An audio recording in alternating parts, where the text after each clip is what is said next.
Assalamualaikum warahmatullahi wabarakatuh. Perkenalkan, nama saya Rizka Nurul Auliani dengan NIM 400 20 520 650067 dari Prodi Bahasa Asing Terapan kelas B. Izinkan saya mempresentasikan makalah saya mengenai peradaban Islam pada masa Umar bin Khattab. Bab 1, pendahuluan, latar belakang.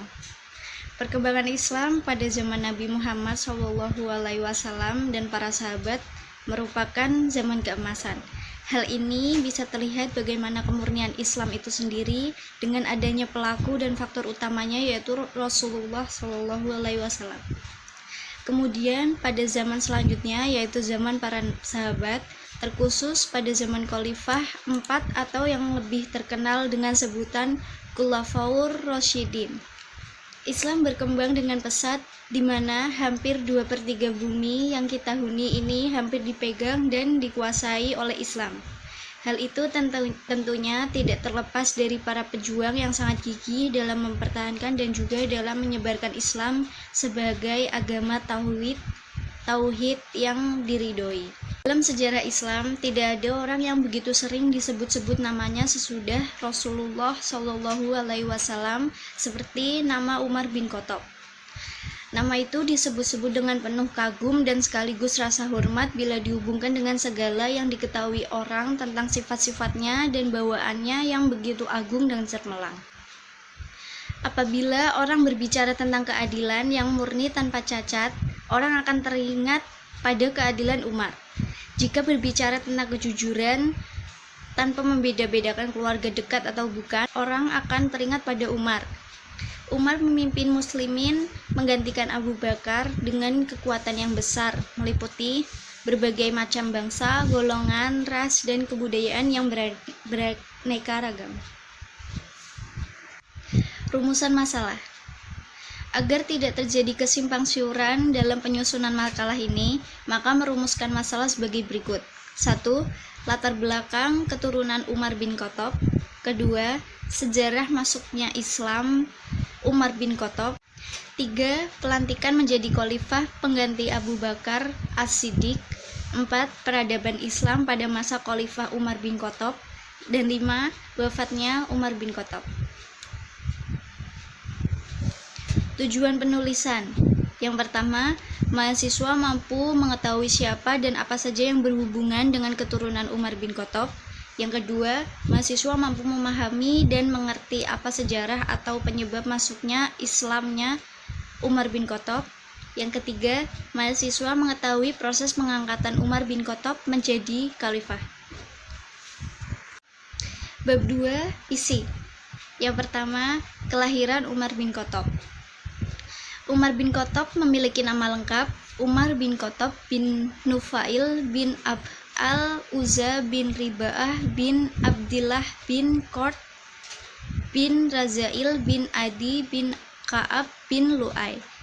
Adalah khalifah kedua yang menggantikan Abu Bakar As-Siddiq.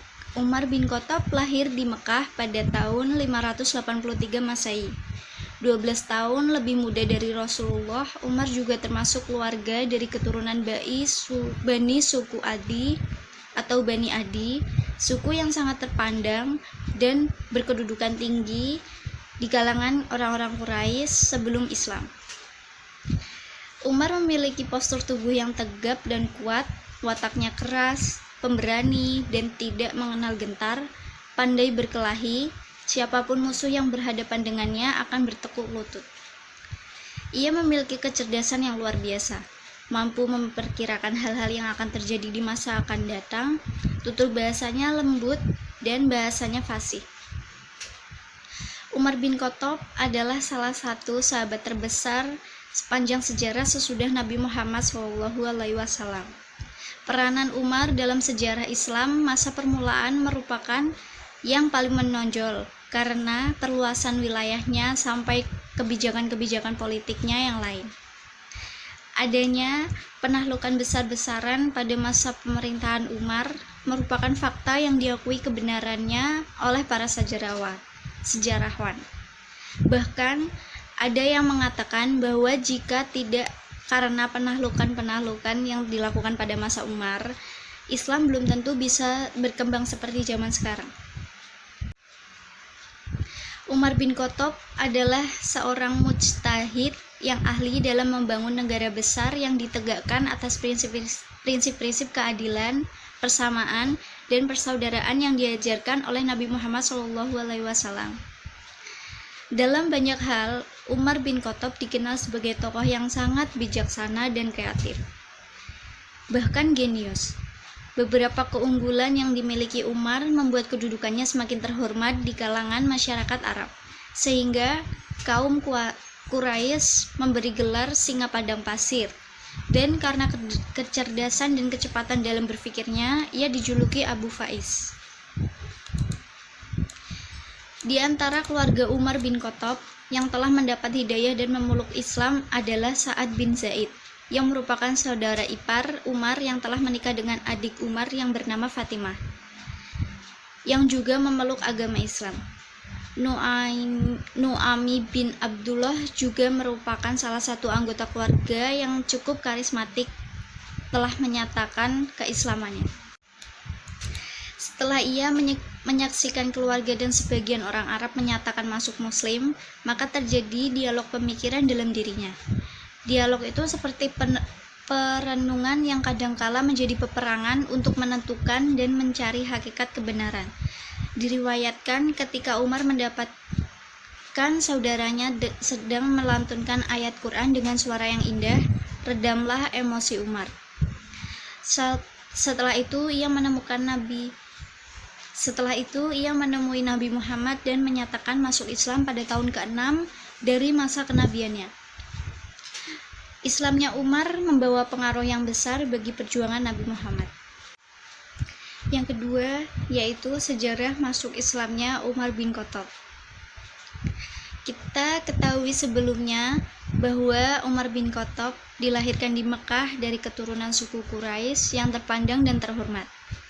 Nabi Muhammad memang ingin sekali Islam dapat diperkuat dengan orang yang kuat dan berani, yang tidak takut menghadapi musuh dalam membela akidah.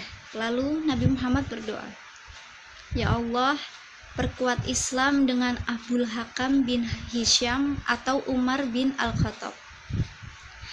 Umar adalah laki-laki berwajah keras, kasar mulut, dan keras kepala. Ia tidak peduli dan tidak gentar menghadapi perang. Sedangkan Umar sudah kita lihat sendiri. Keislaman keduanya jelas akan memperkuat Islam, dan banyak yang akan mereka lindungi dari penganiayaan. Tapi Abdul Hakam, seperti sudah disebutkan di atas, banyak terpengaruh oleh faktor persaingan antar keluarga, sehingga untuk beriman kepada agama yang dibawa oleh Muhammad itu bukan soal yang mudah. Umar adalah seorang pemuda yang gagah perkasa, berjalan dengan langkah yang mantap mencari Nabi hendak membunuhnya. Ia sangat membenci Nabi dan agama baru yang dibawanya. Di tengah perjalanan, ia bertemu dengan seseorang yang bernama Naim bin Abdullah yang menanyakan tujuan perjalanan tersebut. Kemudian diceritakan niatnya itu. Dengan mengejek, Naim mengatakan agar ia lebih baik memperbaiki urusan rumah tangganya sendiri terlebih dahulu. Kemudian Umar kembali pulang hendak menemui adik perempuannya dan iparnya dengan kemarahan. Ketika itu, di sana Ka'b bin Al-Arat yang sedang memegang lembaran-lembaran Quran membacakan kepada mereka surat Toha. Begitu mereka merasa ada Umar datang, Ka'b bersembunyi di kamar dan Fatimah menyembunyikan kitab itu. Setelah berada dekat dari rumah itu, ia masih mendengar bacaan Ka'b tadi. Kata Umar, "Saya sudah mendengar bahwa kamu berdua sudah menjadi pengikut Muhammad dan agamanya." Ia berkata begitu sambil menghantam Said bin Zaid keras-keras. Fatimah yang berusaha hendak melindungi suaminya juga mendapat pukulan keras. Melihat tindakan Umar yang demikian, mereka berkata, "Ya, kami sudah masuk Islam, dan kami beriman kepada Allah dan kepada Rasul-Nya. Sekarang lakukan apa saja kehendak Anda." Melihat darah di muka adiknya itu, Umar merasa menyesal dan menyadari apa yang telah diperbuatnya. "Kemarikan kitab yang saya dengar kalian baca tadi," katanya. "Akan saya lihat apa yang diajarkan Muhammad." Fatimah berkata, "Kami khawatir akan Anda sia-siakan." "Jangan takut," kata Umar. Lalu ia bersumpah demi dewa-dewanya bahwa ia akan mengembalikan bila mana sudah selesai membacanya. Lalu Umar membaca surat At-Tauha yang dibaca oleh adiknya. Kemudian kitab itu dikembalikan lagi kepada Fatimah setelah sebagian sudah dibaca oleh Umar. Ia berkata, "Sungguh indah dan mulia sekali kata-kata ini." Mendengar kata-kata itu, Kabab yang sejak tadi bersembunyi keluar dan bertanya kepada Umar, "Umar, demi Allah saya akan mengharapkan Allah akan memberi kehormatan kepada Anda dengan ajaran Rasulnya ini. Kemarin saya mendengar ia berkata, Allahumma ya Allah, perkuatlah Islam dengan Abdul Hakam bin Hisham dan dengan Umar bin Khattab. Berhati-hatilah Umar." Ketika itu Umar berkata, "Kabab, antarkan saya kepada Muhammad, saya akan menemuinya dan akan masuk Islam." Dijawab oleh Kabab dengan mengatakan, "Ia dengan beberapa orang sahabatnya di rumah di Safa." Umar mengambil pedangnya dan pergi langsung mengetuk pintu di tempat Rasulullah dan sahabat-sahabatnya berada. Mendengar suaranya, salah seorang di antara mereka mengintip dari celah pintu. Dilihatnya Umar bin Khattab datang membawa pedang, tetapi Hamzah bin Abdul Muthalib menyela, "Izinkan dia masuk. Kalau kedatangannya dengan tujuan yang baik, kita sambut dengan yang baik pula. Kalau bertujuan jahat, kita bunuh dia dengan pedangnya sendiri." Ketika itu Rasulullah SAW berkata, "Izinkan dia masuk." Sesudah diberi izin, Rasulullah berdiri menemuinya di sebuah ruangan. Digenggamnya baju Umar, kemudian ditariknya kuat-kuat seraya katanya, "Khattab, apa maksud kedatanganmu? Rupanya Anda tidak akan berhenti sebelum Allah mendatangkan bencana kepada Anda." "Rasulullah, saya datang untuk menyatakan keimanan kepada Allah dan kepada Rasul-Nya serta segala yang datang dari Allah," Umar berkata. Ketika itu juga Rasulullah bertakbir. Keislaman Umar sangat menggencarkan masyarakat pada masanya, karena Umar yang sangat membenci dan menentang ajaran Islam, tetapi Allah berkehendak lain. Beliau mendapatkan hidayah lewat adiknya Fatimah binti Khattab. Ketika Rasulullah wafat setelah sakit dalam beberapa minggu, Nabi Muhammad SAW wafat pada hari Senin tanggal 8 Juni 632 atau 12 Rabiul Awal 10 Hijriah di Madinah. Abu Bakar yang kebetulan sedang berada di luar Madinah telah mendengar kabar itu lantas bergegas kembali.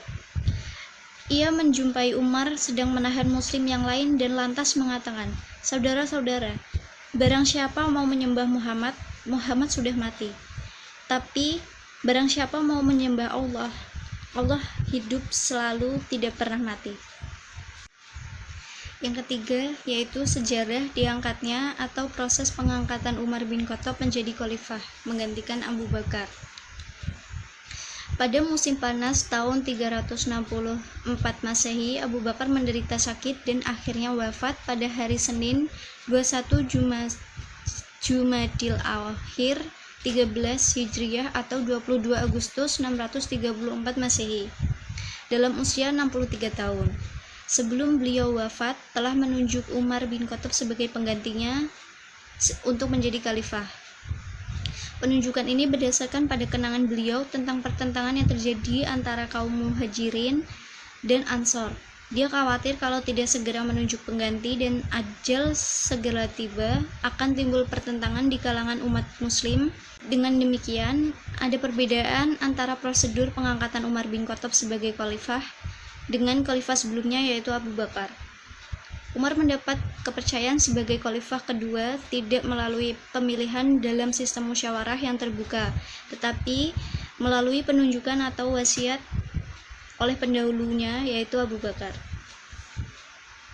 Ketika Abu Bakar merasa dirinya sudah tua dan ajalnya sudah dekat, yang terlintas di pikirannya adalah siapa yang akan menggantikan sebagai khalifah kelak.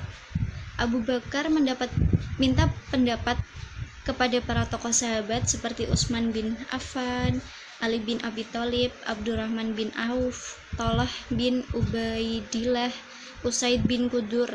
Mereka menyetujui usulan Abu Bakar bahwa Umar bin Khattab akan diangkat sebagai khalifah untuk menggantikan dirinya. Setelah Abu Bakar wafat, para sahabat menunjuk Umar sebagai khalifah. Hal ini dilakukan khalifah guna menghindari pertikaian politik antar umat Islam sendiri. Pada saat itu pula Umar baiat oleh kaum muslimin, dan secara langsung beliau diterima sebagai khalifah yang resmi yang akan menuntun umat Islam pada masa yang penuh dengan kemajuan dan akan siap membuka cakrawala di dunia muslim. Beliau diangkat sebagai khalifah pada tahun 13 Hijriah atau 634 Masehi. Yang keempat, pemerintahan dan peradaban Islam pada masa Khalifah Umar bin Khattab. Selama pemerintahan Umar, kekuasaan Islam tumbuh dengan sangat pesat. Islam mengambil alih Mesopotamia dan sebagian Persia dari tangan dinasti Sassanid dari Persia, serta mengambil alih Mesir, Palestina, Syria, Afrika Utara, dan Armenia dari Kekaisaran Romawi. Saat itu ada dua negara adidaya, yaitu Persia dan Romawi. Namun keduanya telah ditaklukkan Islam pada masa Umar. Sejarah mencatat banyak pertempuran besar yang menjadi awal penaklukan ini. Pada pertempuran Yarmouk yang terjadi di dekat Damaskus pada tahun 636, 20.000 pasukan Islam mengalahkan pasukan Romawi yang mencapai 70.000 dan mengakhiri kekuasaan Romawi di Asia Kecil bagian selatan. Pasukan Islam lainnya dalam jumlah kecil mendapatkan kemenangan atas pasukan Persia dalam jumlah lebih besar pada Qadisiyah 636 Masehi di dekat sungai Eufrat. Pada pertempuran itu, jenderal pasukan Islam yakni Sa'ad bin Abi Waqqas mengalahkan pasukan Sassanid dan berhasil membunuh jenderal Persia yang terkenal, yaitu Rustam Farrukhzad. Pada tahun 637, setelah pengepungan yang lama terhadap Yerusalem, pasukan Islam akhirnya mengambil alih kota tersebut. Umar diberikan kunci untuk memasuki kota oleh pendeta Sopronius dan diundang untuk sholat di dalam gereja. Umar memilih untuk sholat di tempat lain agar tidak membahayakan gereja tersebut. 55 tahun kemudian, Masjid Umar didirikan di tempat ia sholat. Umar melakukan banyak reformasi secara administratif dan mengontrol dari dekat kebijakan politik, termasuk membangun sistem administrasi untuk daerah yang baru ditaklukkan. Ia juga memerintahkan diselenggarakannya sensus di seluruh wilayah kekuasaan Islam. Tahun 638 ia memerintahkan untuk memperluas dan merenovasi Masjidil Haram di Mekah dan Masjid Nabawi di Madinah.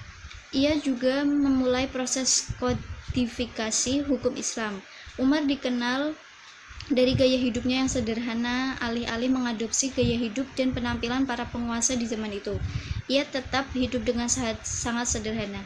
Pada sekitar tahun ke-17 Hijriah, tahun keempat kekhalifahannya, Umar mengeluarkan keputusan bahwa penanggalan Islam hendaknya mulai dihitung saat peristiwa hijrah. Ada beberapa perkembangan peradaban Islam pada masa Khalifah Umar bin Khattab yang meliputi, yaitu perkembangan politik. Pada masa Khalifah Umar bin Khattab, kondisi politik Islam dalam keadaan stabil. Usaha perluasan wilayah Islam memperoleh hasil yang gemilang. Karena perluasan daerah terjadi dengan cepat, Umar radhiyallahu anhu segera mengatur administrasi negara dengan mencontoh administrasi yang sudah berkembang terutama di Persia. Yang kedua yaitu perkembangan ekonomi.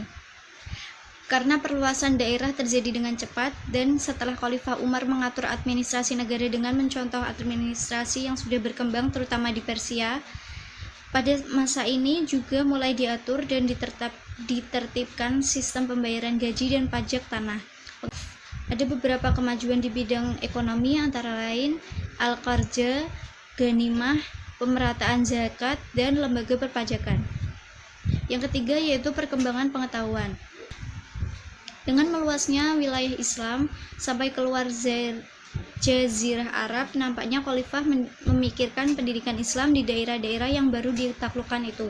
Untuk itu, Umar bin Khattab memerintahkan para panglima perangnya, apabila mereka berhasil menguasai satu kota, hendaknya mereka mendirikan masjid sebagai tempat ibadah dan pendidikan.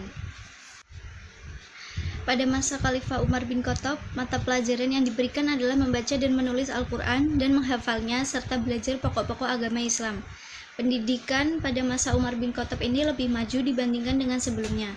Pada masa ini, tuntutan untuk belajar bahasa Arab juga sudah mulai tampak. Orang yang baru masuk Islam dari daerah yang ditaklukkan harus belajar bahasa Arab jika ingin belajar dan memahami pengetahuan Islam. Oleh karena itu, pada masa ini sudah terdapat pengajaran bahasa Arab. Yang keempat, yaitu perkembangan sosial. Pada masa Khalifah Umar bin Khattab, ahli al-zimah, yaitu penduduk yang memeluk agama selain Islam dan berdiam di wilayah kekuasaan Islam. Al-zimah terdiri dari pemeluk Yahudi, Nasrani, dan Majusi. Mereka mendapatkan perhatian, pelayanan, serta pelindungan pada masa Umar dengan membuat perjanjian yang antara lain berbunyi, keharusan orang-orang Nasrani menyiapkan akomodasi dan konsumsi bagi para tentara muslim yang memasuki kota mereka selama 3 hari berturut-turut. Pada masa Umar sangat memperhatikan keadaan sekitarnya, seperti kaum fakir, miskin, dan anak yatim piatu juga mendapat perhatian yang lebih dari Umar bin Khattab. Yang kelima yaitu perkembangan agama. Di zaman Umar radhiyallahu anhu, gelombang ekspansi pertama terjadi di ibu kota Syria, Damaskus, jatuh tahun 635 Masehi dan setahun kemudian setelah tentara Bizantium kalah di pertempuran Yarmouk, seluruh daerah Syria jatuh ke bawah kekuasaan Islam. Dengan memakai Syria sebagai basis, ekspansi diteruskan ke Mesir di bawah pimpinan Amr bin As radhiyallahu anhu, dan ke Irak di bawah pimpinan Sa'ad bin Abi Waqqas radhiyallahu anhu.